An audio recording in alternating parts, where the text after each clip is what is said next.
Hello everyone, welcome back to my YouTube channel Biology World. So today is class 8 for practice series questions of science level 2 for CTET, RTET, STET, TGT. So the first question for today's class is, while flying the bird prevent themselves falling due to flying somersault by A option shrinking wings, B spreading wings, moving wings up and down, flying with wind. So correct option for this question is B spreading wings. इस question में पूछा है कि जब पक्षी उड़ते हैं उस टाइम इधर उधर होने के कारण वो किस चीज को प्रिवेंट करते हैं, वो इधर उधर होते हैं जो वो घूमते हैं उसमें किस चीज को प्रिवेंट करते हैं, किस चीज से बचने के लिए करते हैं, वो अपने पंखों को फैलाते क्यों हैं, अपने विंग्स को स्प्रेड क्यों करते हैं। सो जब वो अपने स्प्रेड करते हैं विंग्स को तो इंक्रीज होता है सरफेस एरिया का, एयर रेजिस्टेंस क्रिएट होता है जो कि उन्हें लिफ्ट करता है और स्टेबिलिटी प्रोवाइड करता है। ठीक है, बर्ड्स को अलाउ करता है कि वो अपने मूवमेंट को कंट्रोल कर पाए और जो अनकंट्रोल्ड फॉल होता है उसको प्रिवेंट कर सकें। So correct option for this question is B. Next question is blood group was discovered by Alexander Fleming, William Harvey, Robert Koch, Karl Landsteiner. So blood group जो थे वो कार्ल के द्वारा डिस्कवर किए गए थे। कार्ल ने इनको डिस्कवर किया था, ब्लड ग्रुप्स को ए बी ओ, इन्होंने जो मेन ब्लड ग्रुप्स हैं उन्हीं को डिस्कवर किया था। कब किया था? 1900 में किया था and he awarded as Nobel prize. इनको नोबेल प्राइज भी मिला था कब? 1930 में। किस फील्ड के अंदर? साइकोलॉजी एंड मेडिसिन्स के अंदर। सो 1930 में इनको नोबेल प्राइज मिला था, 1900 में इन्होंने ब्लड ग्रुप डिस्कवर किया था। So next question is, legumes are highly nutritious because they are rich in. Legumes जो होते हैं वो हाईली न्यूट्रिशियस होते हैं बिकॉज क्योंकि वो रिच होते हैं किस चीज़ के अंदर? Fats, proteins, oils and starch. So legumes के अंदर कौन कौन सी चीज़ें आती हैं? बेसिकली लेग्यूम्स के अंदर होती है हमारी पल्सेस, दालें, जो कि रिच होती हैं किस चीज़ में? प्रोटीन में। ठीक है, और प्रोटीन्स जो होते हैं वो हमारी बॉडी के लिए किस लिए इंपॉर्टेंट होते हैं? मसल्स को रिपेयर करने के लिए, उनकी ग्रोथ के लिए। एक वेजिटेरियन डाइट के लिए प्रोटीन्स का रिच सोर्स होते हैं हमारी पल्सेस जो कि लेग्यूमिनेसी फैमिली से बिलोंग करती हैं। लेग्यूम्स में क्या क्या आते हैं? लेंटिल्स आती हैं, चिकपीस, बीन्स, ग्राम्स, ये सब होते हैं। So correct option for this question is B. Next question is, asbestos is no longer preferred for commercial use because. Asbestos पहले तो होता क्या है? एस्बेस्टोस एक फाइबर होता है, ठीक है, जो कि एक सिलिकेट मटेरियल से बना होता है, नेचुरल ऑकरिंग होता है ये। सो क्यों इसका कमर्शियल यूज नहीं है अब? It causes lung cancer, it's structure are very weak, it is not sound proof, it catches fire. So इसका करेक्ट ऑप्शन है it causes lung cancer. Asbestos जो होता है एक फाइबर होता है, हाईली टॉक्सिक होता है ये फाइबर। जब रेगुलर बेसिस पे इसको इनहेल किया जाता है तो ये लंग्स की बहुत सारे डिजीज को कॉज करते हैं, जैसे एस्बेस्टोसिस, लंग कैंसर, मीजोथेलिoma। ठीक है, बहुत सारी मेजर डिजीज इसके इनहेल होने से कॉज हो जाती है, हमारी बॉडी को अफेक्ट करती है। So it causes lung cancer. Correct option for this question is A. Next question is, in India, the use of carbofuran, methylparthenone, folate, and triazophones is viewed with apprehension. These chemicals are used as, in chemicals को कैसे use किया जाता है? As a pesticides in agriculture, preservation in processed food, fruit ripening agent, moisturizing agent in cosmetics. So correct option for this question is pesticides in agriculture. Basically ये बहुत toxic organophosphate part pesticides होती हैं, ठीक है। इनका use किया जाता है कंट्रोल करने के लिए पेस्ट को फार्मिंग के अंदर, क्योंकि इनके बहुत सारे हार्मफुल इफेक्ट भी होते हैं ह्यूमन हेल्थ पे। सो इन्हें बंद भी किया जाता है। इनका केमिकल यूज जो होता है वो बहुत ज़्यादा प्रमोट नहीं किया जाता, but still they are used as chemical pesticides, but they are not used as human use. Next question is, the gas which comes out on opening a soda water bottle is a, कौन सी gas है जो हम soda water को bottle को जब। So next question is, The gas which come out on opening a soda water bottle is A. So as we all know कि soda water में होता क्या है, कार्बन डाइऑक्साइड होती है। CO2 जो होती है उसको हाई प्रेशर के ऊपर पानी के साथ मिक्स करके और उसको स्टोर किया जाता है इन soda water.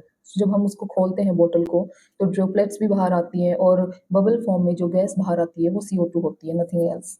So correct option for this question is CO2. Next question is, which metal is coated to protect brass utensils from copper contaminating? तो कौन से मेटल को कोट किया जाता है ब्रास यूटेंसिल्स को बचाने के लिए कॉपर की कंटामिनेटिंग के लिए? Tin, zinc, aluminium, lead. So correct option for this question is tin. और इस प्रोसेस को क्या बोलते हैं? टिनिंग। बेसिकली टिन जो होता है वो रेजिस्टेंट होता है कोरोजन, और वो किसी भी ऑर्गेनिक एसिड को फूड के साथ रिएक्ट करने से भी रोकता है, तो इसीलिए हम टिन को रीयूज करते हैं यूटेंसिल्स के अंदर। तो correct option is tin. Next question is, domestic gas LPG is a. LPG क्या है? Very easy question. LPG is liquid petroleum gas, nothing else, liquid petroleum gas. इसी को हम डोमेस्टिक गैस भी बोलते हैं। और ये किससे मिलके बनी होती है? ये इसके अंदर मेनली प्रोपेन होता है and butane. So correct option is A, liquid petroleum gas. A नहीं, सॉरी, वो लाइट पेट्रोलियम है, liquid petroleum gas is C. Okay, next question is, okay, match list 1 with list 2 and select the correct answer. Okay, आपको 2 list दी गई हैं, आपको उनको match करना है। स्किन कैंसर किससे होती है? यूवी रेज से। एंड ग्लोबल वार्मिंग किस चीज़ की वजह से होती है? Carbon dioxide. Sound pollution decibels में, ozone hole, chlorofluorocarbon. So correct match for this question is A, skin cancer में आएगा आपका UV rays. Next, sound pollution is decibel, global warming is carbon dioxide, and ozone hole is chlorofluorocarbon. The correct option here is, I think C option is correct. 2 3 1 4, no, not C. B option is correct option for this question. Move to next question. Which one of the following is used for preservation of fruit juice? इनमें से कौन सा जो होता है acid use किया जाएगा fruit juice को प्रिजर्व करने के लिए? Acetic acid, acetic acid, formic acid, sulphuric acid, sodium benzoate. So correct option for this question is sodium benzoate. ये इनहिबिट करता है जो हार्मफुल बैक्टीरियाज होते हैं, मोल्ड्स होते हैं, उनकी ग्रोथ को, ईस्ट को प्रिवेंट होने से एसिडिक फूड के अंदर, एंड जो फ्रूट जूस होते हैं इन सब के अंदर किसी भी टाइप के एसिड की एक्स्ट्रा ग्रोथ हो। Next question is, in an atom the order of filling up of the orbitals is governed by। ये प्रिंसिपल किसने दिया था और कौन सा प्रिंसिपल है जिसके अकॉर्डिंग हम ऑर्बिटल्स को फिल करते हैं एक एटम में? Correct option for this question is of principle. Okay, Heisenberg uncertainty principle, no. Hund's rule, no. Paul's exclusion principle, no. So correct option is of Bohr principle। इसी के principal के according हम जो ground state में एक atom होता है, electron होते हैं, उनको फिल करते हैं पहले, ठीक है, उनके ऑर्बिटल्स को जिसके पास लोवेस्ट एनर्जी अवेलेबल होती है, देन हम लेवल अप करते हैं और हायर लेवल्स के अंदर एटम्स को फिल करते हैं। Next question is, detergent used for cleaning clothes. Detergents को हम यूज करते हैं कपड़ों को धोने के लिए, उनको साफ करने के लिए। कौन से डिटर्जेंट्स को? Carbonate, bicarbonate, bismuthates and sulphonates. So modern जो डिटर्जेंट्स हैं वो सारे सोडियम सॉल्ट हैं, ठीक है, उनके पास एक लॉन्ग चेन होती है अल्काइल बेंजीन सल्फोनेट की, और वही आज के टाइम पे हम यूज़ करते हैं। ये वर्क करते हैं इवन हार्ड वाटर के अंदर भी इजीली वर्क करते हैं, सोप से बेटर होते हैं ये। जितने भी सोडियम के सल्फोनेट जो बेस्ड सोडियम सॉल्ट्स होते हैं वो सब मॉडर्न डिटर्जेंट्स के अंदर आते हैं। Next question is sound wave in air is, air के अंदर sound waves transverse, longitudinal, electromagnetic, polarised. So very easy question is longitudinal wave, sound waves जो होती हैं वो लॉन्गिट्यूडनली ट्रेवल करते हैं एयर में। Next question is the mirror used in search lights is, जो मिरर कौन सा यूज किया जाता है सर्च लाइट के अंदर, concave mirror, convex mirror, plane mirror और none of above. So concave mirror is used in these lights.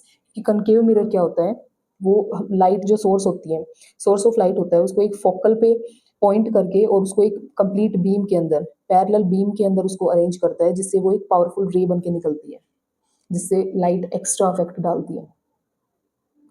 Next question is, in which of the following areas did the Indira Gandhi Center Atomic Research make significant progress in the year 2005? जो Indira Gandhi research centre है, atomic research है, वो significant progress 2005 में कहाँ, कौन सी जगह पर हुआ था, किस एरिया के अंदर किया था उन्होंने? Reprocessing the uranium plutonium mixed carbide fuel of the fast breeder test. Correct option is A. So ये एक मेजर माइलस्टोन था इंडिया के लिए, ठीक है। 3 स्टेज न्यूक्लियर पावर प्रोग्राम जो था यहाँ पे शुरू किया गया था, और ये एक फ्यूल साइकिल थी फॉर रिएक्टर्स, जहाँ पे रिप्रोसेस किया गया था uranium plutonium mixed carbide fuel को of the fast breeder test के लिए। So A option is correct option for this question. Next question is which gas is there in a common tubelight. Tubelight के अंदर कौन सी gas होती है? Argon with sodium vapours, neon with sodium vapours, no. Argon with mercury vapours, yes. Argon gas होती है और mercury vapours के साथ होती है। सो ये क्या प्रोड्यूस करती है? UV lights, then causes the phosphorus coating on the glass to glow. एक फॉस्फोरस की कोट प्रोवाइड कर देती है जिससे कि वो ग्लो करते हैं और अच्छे से। So C option is correct option for this question. with the raise of temperature the viscosity of liquid, जैसे जैसे किसी भी, मान लो कोई सोल्यूशन है, किसी भी चीज़ का टेम्परेचर बढ़ता है, लिक्विड का कोई भी सोल्यूशन है, वाटर लगा लो आप, सो उसका जब टेम्परेचर बढ़ेगा किसी भी सोल्यूशन का, तो विस्कोसिटी क्या होगी? व्हेन टेम्परेचर इंक्रीजेस, टेम्परेचर जब इंक्रीज होगा सो काइनेटिक एनर्जी भी इंक्रीज होगी आपकी, ठीक है। सो अगर काइनेटिक एनर्जी इंक्रीज हो रही है तो इंटरमोलिकुलर फोर्स क्या होगा लिक्विड के उस सॉल्यूशन में? डिक्रीज होगा, देन आपकी विस्कोसिटी क्या होगी? Decrease. So B option is correct option for this question. Next question is by rotating a burning pencil like body with speed in front of a TV or tube light reflects so many images of that body to us. It is due to a stroboscopic effect, like electrical effect, vision illusion, electric magnetic effect. So it's A option is correct for this question, stroboscopic effect. इस effect के अंदर क्या होता है, जो हमारी TVs tubes जो होती हैं वो फ्लिकर करती हैं हाई फ्रीक्वेंसी के ऊपर, मेनली 50 to 60 हर्ट्ज के ऊपर। सो जो फास्ट मूविंग ऑब्जेक्ट अपीयर होते हैं उनकी एक सीरीज के अंदर स्टैटिक इमेजेस बनती हैं, ठीक है। उसी वजह से हमें डिफरेंट कलर्स दिखते हैं उसके अंदर और बहुत सारी इमेजेस दिखती हैं। So correct option for this question is A, stroboscopic effect. Next question is lactometer किसके लिए यूज होता है? Ammeter, volt meter and hygrometer. So correct option for this question is lactometer को हम यूज करते हैं प्योरिटी ऑफ मिल्क, मिल्क की purity मतलब डेंसिटी को मेजर करने के लिए, मिल्क की डेंसिटी को। देन अमीटर, अमीटर को हम करते हैं इलेक्ट्रिसिटी, करंट के लिए, ठीक है। नेक्स्ट इज हाइग्रोमीटर, हाइग्रोमीटर को हम किसके लिए यूज करते हैं? Moisture in air, okay, so humidity के लिए। एंड वोल्ट मीटर से हम क्या मेजर करते हैं? Electric potential. तो correct option for this question is A option is correct for this question. Next question is on heating the resistance of a, on heating the resistance of a, heat करने पे resistance क्या होता है? Increase होगा, decrease होगा, नहीं ये question है एक्चुअली आपका इनकम्प्लीट है, सॉरी टू से, बट यहाँ पे एक सेमीकंडक्टर आएगा, सेमीकंडक्टर,